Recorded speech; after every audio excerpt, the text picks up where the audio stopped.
Creature Commandos! Another fun show. And how an animated show can be fun. Yeah. Weasel, man. Justice for Weasel. I Justice was for my boy. heartbroken. I was heartbroken. It's- So when you at the like beginning of the episode where you get like the flashback and you see Yeah. him dragging the kids in the fire, straight away I'm like, oh, he was trying to save them kids from the fire. I was like, oh, he has been yeah. Like, They couldn't understand him, so they yeah. misunderstood. He just wanted to be friends with the kids, and then the fucking creepy old dude caused a commotion, set the building on fire. Yeah. And it was so bad. And the worst bit is at the end when he's like asleep and they're like, "Oh, what do you think he's dreaming about? Probably chasing squirrels." It's like you have no idea what that fucking weasel bitten through. That fucking dream when he's like obviously clearly trying to get the kid out. The kid's alive, and then two cops are just like, screw the safety of the child. Classic just open fire. Classic America. Just shoot at the thing carrying the child, not caring if they could actually hit the child, and then they leave the child to die in a fire. Insane. I love how many times this show is poking fun at just America. Yeah, this show is so much fun. I'm loving Frankenstein. His character is so good. Him and Flag meeting at the end of episode 4 with like that fight. Yes. And then like them sat there having the chat afterwards. So funny. So Flag knows he's like dead. He knows he can't compete. So he tries to work out what's going on to give himself a minute. I also like how it's like, have you seen this hit film Titanic? And he's like, yeah, I've seen that film. It's like, you are Leonardo DiCaprio. David Harbour is fucking perfect for Frankenstein. I don't know what it is about his voice. And I think it's also because of the characters we've had him in and like being Red Guardian and stuff. Mm-hmm. He just fits that vibe of kind of dumb comedic character a little bit. Mm-hmm. I completely agree. How quick did you catch on to Clayface?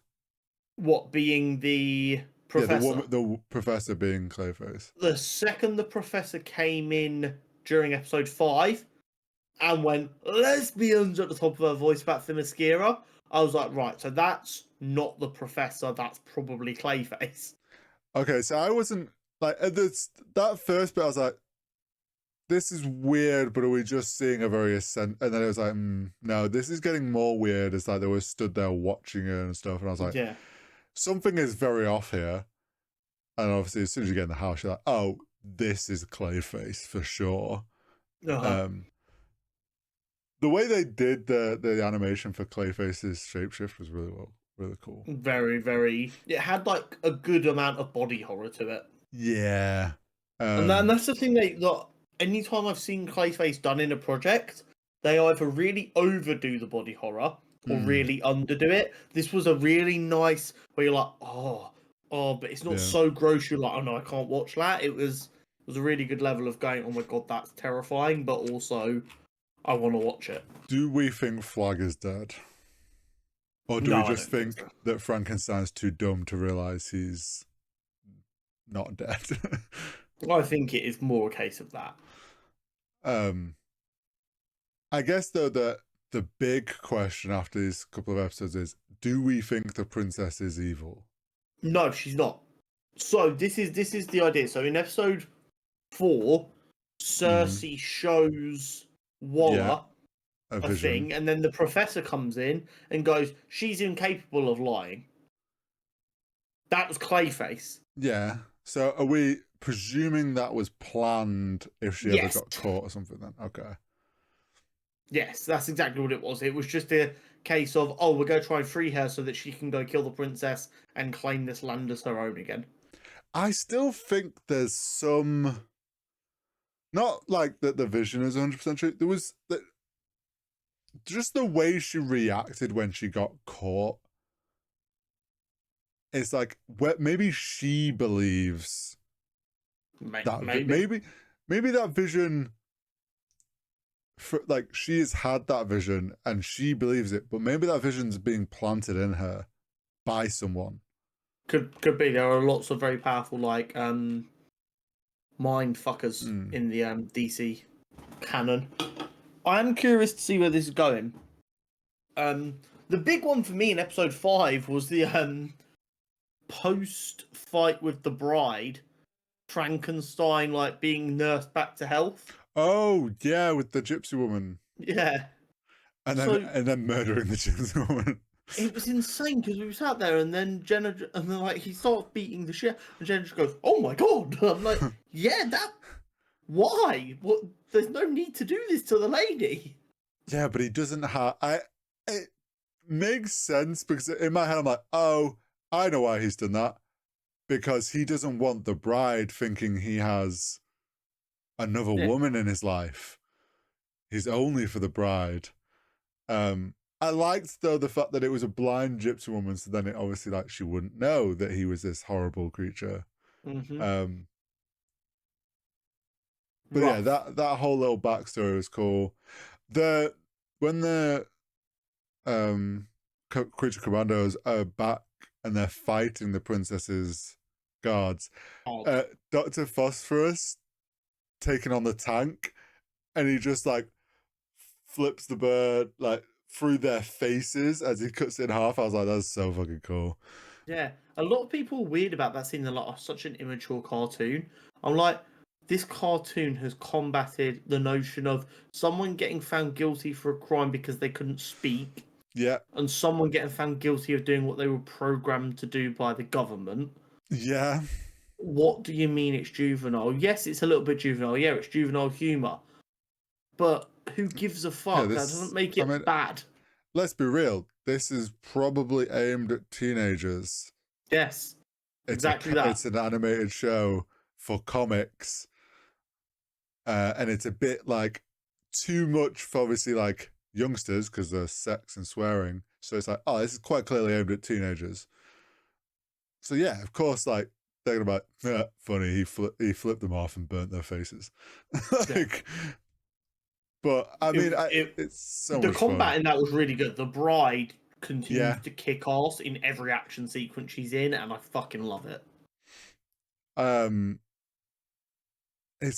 think I like how they arrived back at prison were there less than 24 hours and then they're immediately pulled back out onto... Yeah. Very, very funny that it's just an instant turnaround. But it also gave us an opportunity to see, like, the development of them relationships. Oh, yeah. That also, yeah. And, like, instantly defending Nova, whatever her name is. Yeah. From, like, the people bullying her. The bride's like, no, fuck you, I'm going to literally decapitate you. Yeah, destroy you, break your jaw. Yeah, brilliant. So we know next week's episode is about Dr. Phosphorus's backstory. Right. So I'm curious about that. Obviously, each episode is going to be focusing on a different character's backstory by the sounds of it, which makes me really curious because that would logically mean episode 7 is going to be, again, I forget her name, the fish lady.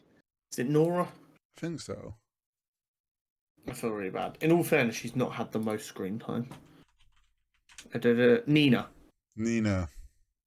Which means her story is going to be last, it would seem.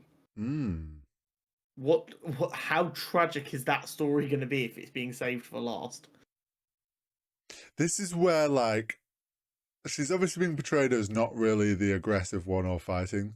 Is she the one that's actually committed the horrible crimes? Yeah, this is the one where she's like, I don't know, drowned an entire school of children. Orphanage, yeah. Yeah. Goes into the orphanage and kills them one by one. Yeah, that would be a very good kind of juxtaposition of like, oh, you think all these people are horrible because they're monsters, and then Nina's just there for whatever reason. They were all basically innocent, and she's the truly horrible one. Yeah, it would be a very funny flip on its head, I feel. But the animation's great, the action's been great. I'm curious about the plot. What I will say is, for this project though, the plot is kind of secondary because it is about how the characters interact. And it's difficult to pull that off, I think, to kind of go, there is a story going on, but it is just there so that something is happening. I think that the story plot line will just, essentially you'll get to the end and you go, we can't, our government's just as dirty and sus as... Yeah. There's going to be stuff that's, like, mistaken and stuff. Yeah, I think we've got to remember the big thing James Gunn keeps harping on about is the DCU is not like the MCU and it's not one story. It Hmm. is stories happening in one universe. So there won't be any massive ramifications from what they finish off here. Yeah. They're gonna finish their mission and go back to doing what they were doing because that's what happens in comic books. They finish the arc they're on, and then they wait until the next arc happens. Like that, that's what happens. But I like that because now we're character focused Hmm. instead of all big problem focused, which is allowing these characters to shine through and come across as really interesting and diverse. Yeah, we just need some of these characters to be like set free or something. Yeah, Maybe we get Frankenstein breaks out the bride or something, and then we get a live action David Harbour as Frankenstein. and this is the beauty because we know these actors keep their roles going into live Mm. action. We like it's very possible we get to see them again. They might just be like a throwaway. We might get Yeah, like we know Rick Flag Senior is in Superman.